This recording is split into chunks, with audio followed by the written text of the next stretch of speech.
আমাদের গ্রাম বন্দে আলিমিয়া, এই কবিতাটার সাথে জড়িয়ে আছে আমাদের ইমোশন, আমাদের আবেগ। আমার হাতে একটা ক্লাস 3 এর বই, তো অনেক দিন পরে এই কবিতাটা আমার চোখে পড়লো। তো এই কবিতাটাকে আমি কবিতার মতো আবৃত্তি করে এবং গল্পর মতো করে তারপরে আবার গানের সুরে সুরে আপনাদেরকে আমি শোনাবো। তো প্রথমেই কবিতাটা আমি কবিতার মতোই আবৃত্তি করছি। কেমন? আমাদের গ্রাম বন্দে আলিমিয়া, আমাদের ছোট গায়ে ছোট ছোট ঘর, থাকি সে তা সবে মিলে নাহি কেহ পর। পাড়ার সকল ছেলে মোরা ভাই ভাই, একসাথে খেলি আর পাঠশালে যায়।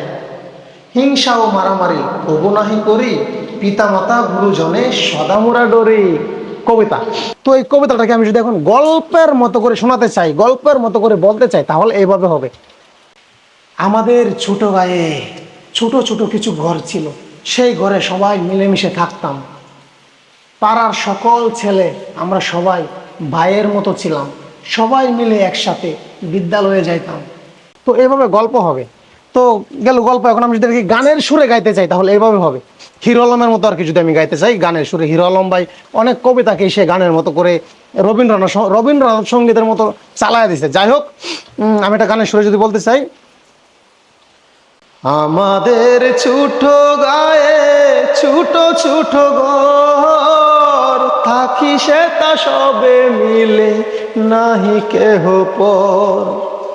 পাড়ার সকল ছেলে মুরা ভাই ভাই, একই সাথে খেলি আর পাঠশালে যাই। হিংসা ও মারামারি কবু নাহি করি, পিতা মাতা গুরুজনে সদা মোরা ডরি। আমাদের ছোট গ্রাম মায়ের সমান, আলো দিয়ে বায়ু দিয়ে বাঁচায় আছে প্রাণ। মাঠ ভরা দানার জল ভরা দিঘি, ছাদের কিরণ লেগে করে ঝিকিমিকি। আম গাছ জাম গাছ বাঁশ যার যেন, মিলে মিশে আছে ওরা আত্মীয় হেন।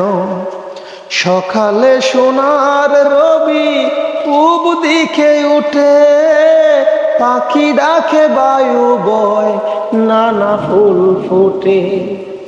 আমাদের ছোট গায়ে ছোট ছোট ঘর, থাকি সে তা সবে মিলে নাহি কেহ পর। তো কবিতা, গল্প এবং গান তিনটা থেকে আপনাদের কাছে কোনটা ভালো লেগেছে অবশ্যই জানাবেন। ধন্যবাদ সবাইকে।